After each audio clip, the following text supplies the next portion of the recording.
Hey everybody. Next day. Been doing some thinking on some things, and I want to get out here and get to work a little bit and see what we can figure out. Thought about pinion angle, transmission cross member, and some other stuff. Plus, I need to work on that other manifold. I also got some other parts in. We'll go over them here in a second. Um, yeah, I got to put the drive shaft in too to see about the pinion angle, see about drive shaft length, see about end yoke length, etc., etc., etc. Let's get started. Real quick, got two of these flex connectors, 2.5 inch. I think they're about 4.5 inches long. 2.5 inch inlet and outlet, whatever. I'm going to put these in the turbo kit. Hot side here. I'll probably put one, since I thought about it last night a little bit, might put one here, and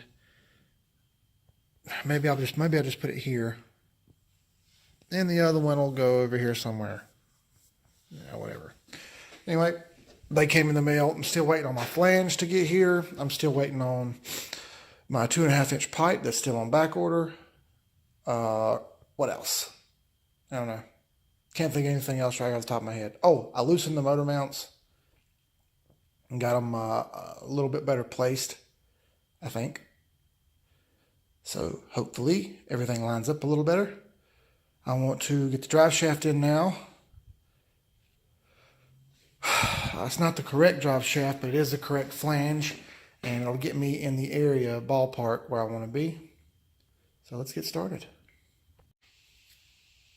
Okay, so fast forward. I didn't end up working on the manifold any. Since next day, I stopped what I was doing because I got to thinking and looking, and as I was thinking and looking, I was starting to realize how little clearance there was between the shock, spring. Hang on a second, let me turn the light on so you can see a little better. There we go. Very, very little clearance, like 1/8 of an inch maybe. And these are 225 16s on these pony wheels. They're not inflated all the way, number one, but they're just really, really close. So I think, like with these pony wheels and these outboard coilovers from Strange and Team Z, I'm thinking the max width is going to be like 215 or 205. And that's whatever, because it's meant to go straight, not really turn. There's no sway bar, so you know, it's one of them things where I didn't want to spend the money. Maybe get some skinnies or something up front, or some more, just more narrow tires up front, maybe some 205s of some kind to look around. I don't really think about it too much because I don't particularly care that much. But there's something that just kind of popped in my head. I'm not sure if the back spacing is the same on these as they are on the bullet holes that I have back there. But you know, I'll look all that up. Somebody can tell me if they want. But I did take the suspension back apart, lower it back down, and actually raised it up about 1 inch. Thinking that would help clear the suspension any better, and it didn't. May lower it down back again and have it all the way slammed out again, or I may leave it like this. It's still pretty slammed, you know what I mean? That's 1 inch up. But I got to looking at the camber, and I had some negative camber, so now I've gotten it pretty flattened out. And I got an angle gauge at our favorite Chinese parts store, our magnetic angle gauge here. So hang on a second, I'll show you what our camber angle is.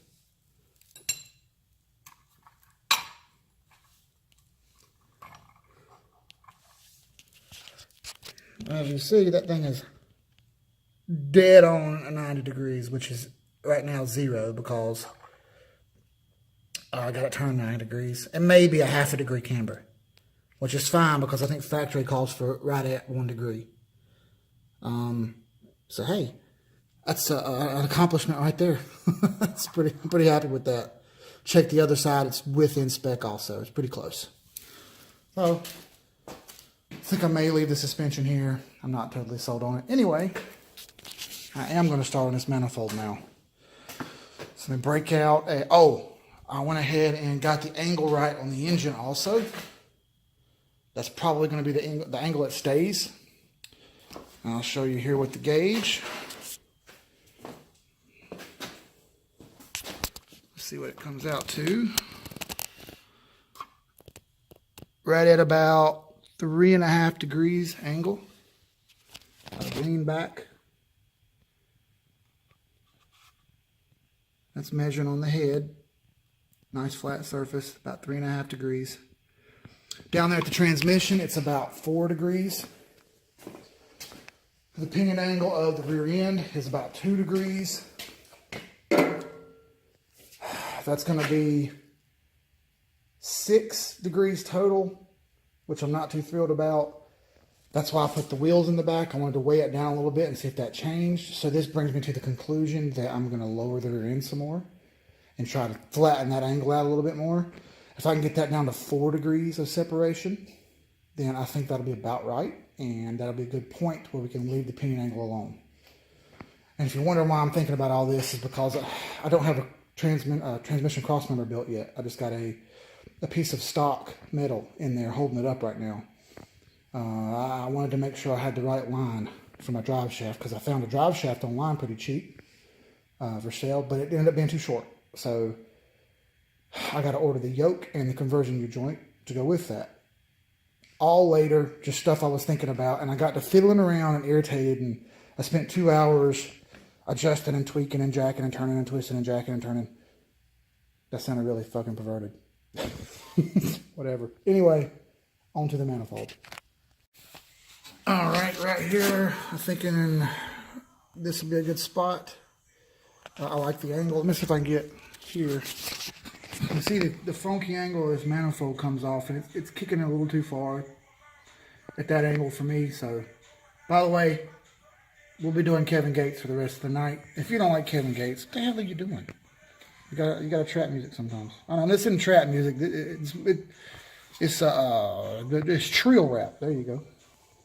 So, I'm thinking about this angle. So, it'll be nice and flat there. I can come straight down here. Turn. Make a great angle. And come up. Probably on the far side here, but I don't want to get too close to that tire. We'll figure that out. And this will leave plenty of room for this one coming down this way, from this side, and in. That looks good. I like the way that's laid out. So I'm gonna pull this manifold off, take it over here to the floor, and cut it. All right. So it's another successful cut with the Sawzall. I'll tell y'all the trick is, been using a Sawzall for years at work. If you'll just be even with your pressure and go slow with your cut instead of trying to like bulldog cut it real fast, you'll be fine. So pretty even cut. Pretty happy with it. So let's see about how it looks. Oh, it's still hot.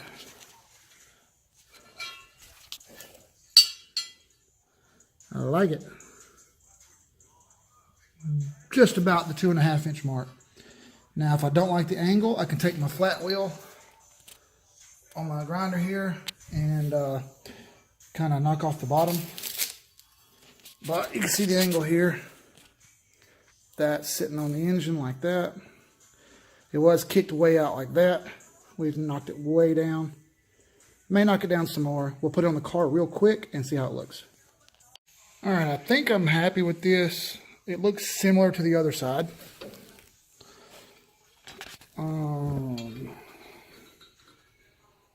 About right there. Got a little kickback to it, just like the other side does.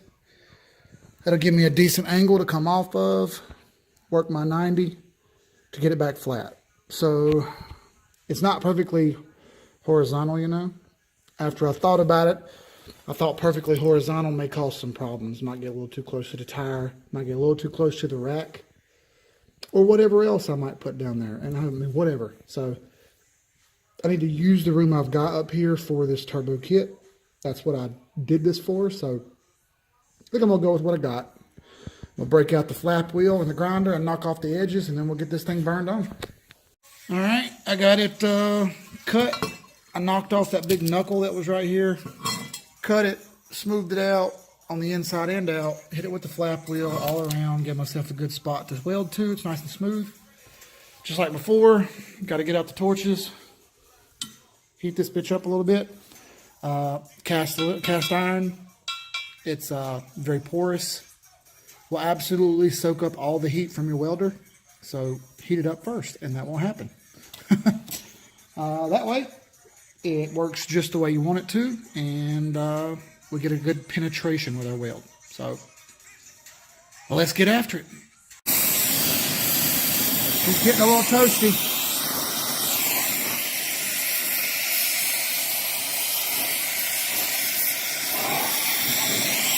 See the heat rings right here starting to happen.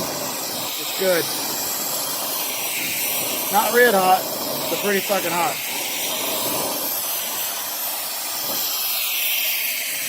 Alright, let's get this damn V-band on now. Alright, we got pretty good penetration there. Good old $50 MIG welder didn't do too bad.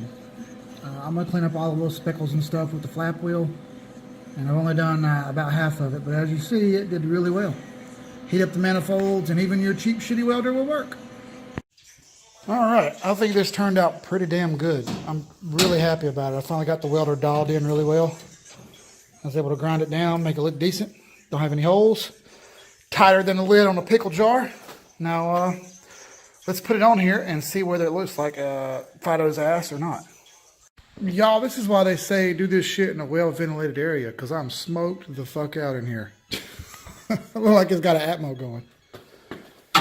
Alright, so there's that side, there's that side. They're not exactly the same, and I'm cool with that because if you look, the manifolds are different from one side to the other. But they come out roughly the same distance down this way. They're pretty damn close, and they about have the same pitch. You see that? I'm happy. I like it.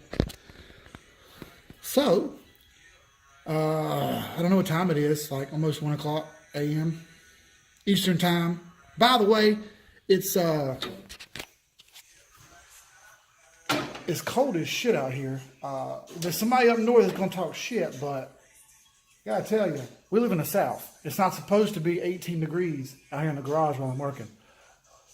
I'm blowing smoke like crazy in the garage. It's not welding smoke either. It's just cold as hell. So, Southern boys like me ain't supposed to be rolling around in a damn cold ass weather like this. I work outside every day, so it's okay. But anyway, I'm gonna clean up some shit. Probably stop for the night and talk about a little something else we'll be working on in a few days. All right, everybody. This is a 2018 model.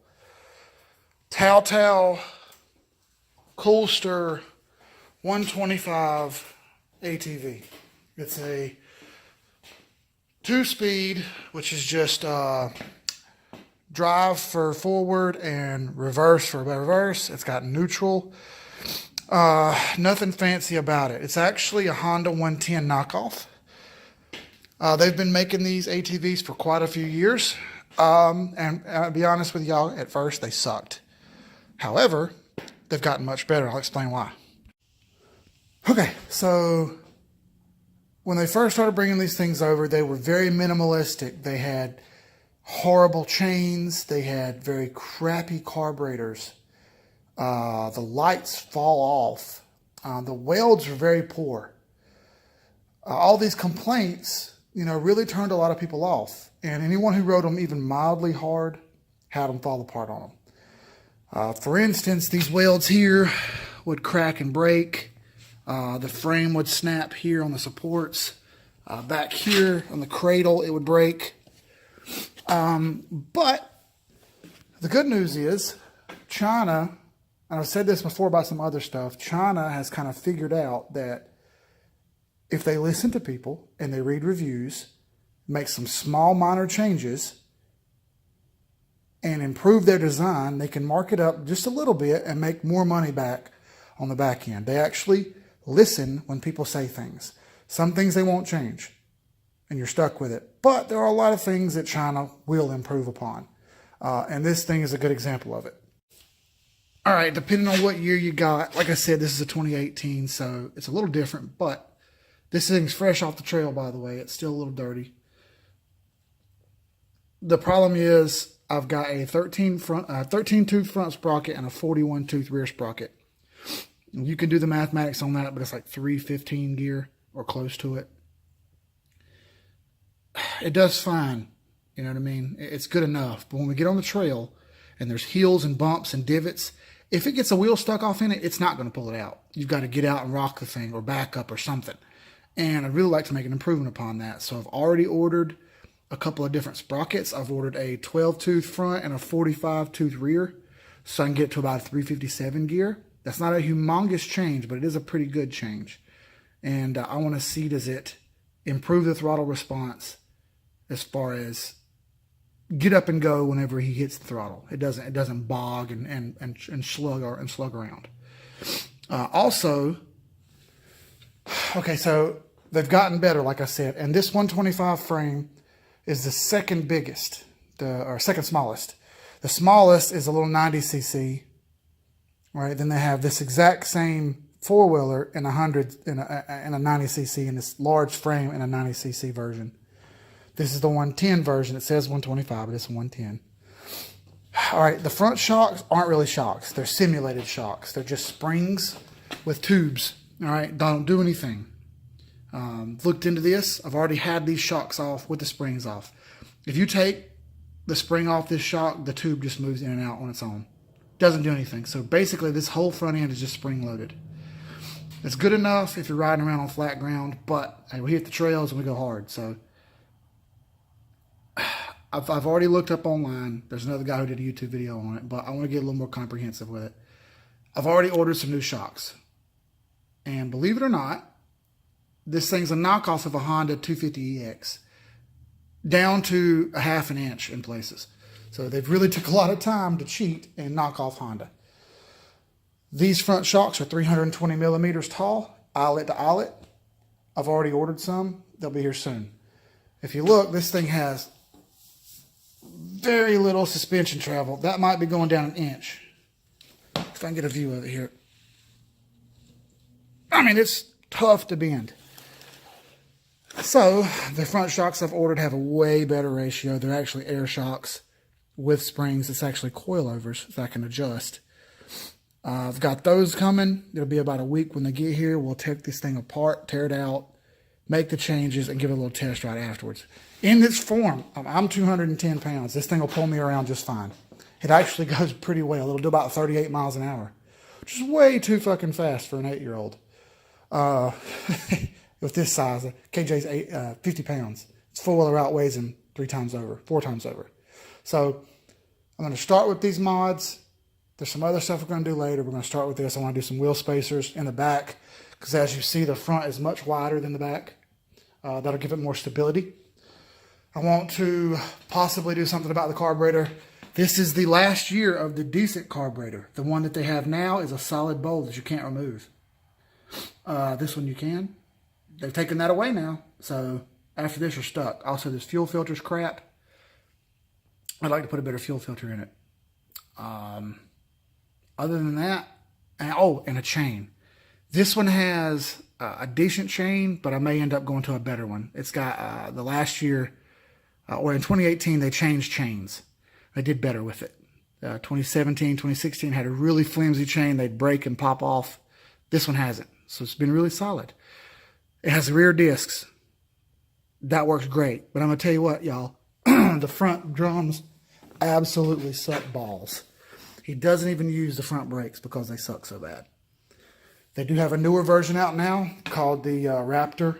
It's the exact same four-wheeler, only with upgrades. It's got hydraulic brakes front and rear with discs on the front. It's got a digital display readout instead of the little DRM display that this one has. And this is just dirty. It'll all clean up. Yeah, it lights up and stuff and tells you what gear you're in. The new one has a much more cooler display. It's got better grips, better handlebars. It's got knuckle guards. It's a much more upgraded four-wheel. Oh, and it's got the shocks that I'm talking about already installed. It already has suspension. So they've even addressed some of this stuff. Anyways, like I said, we'll work on this one first. Got an exact carbon copy of this one in the building out back. It's red, and it's a 2019 version. But they didn't do anything different. It's 100% identical to this one, only in red. I lied. It's got the bowl carburetor that you can't adjust. You can't pull the bowl off and clean it. It's just all one piece. That's probably going to go bad at one point.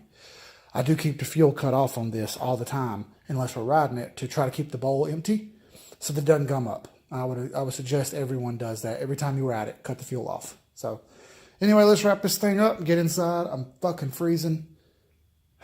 And I'd like to go in and get something to drink or something. All right, finally back in the house. Friggin' nose is stuffed up. I'm cold as hell, so appreciate all the new subscribers, everybody. It's awesome. As long as we're all learning together, that's all I really care about. Appreciate the hell out of everything, y'all. Hold on a second. There we go, that's better. Anyway, like, comment, subscribe, share. Appreciate the hell out of everybody. Here's a couple of videos for y'all to watch. I'll have them up sometime. Not sure when, but sometime. So, thanks everyone. We'll see you guys later. Peace.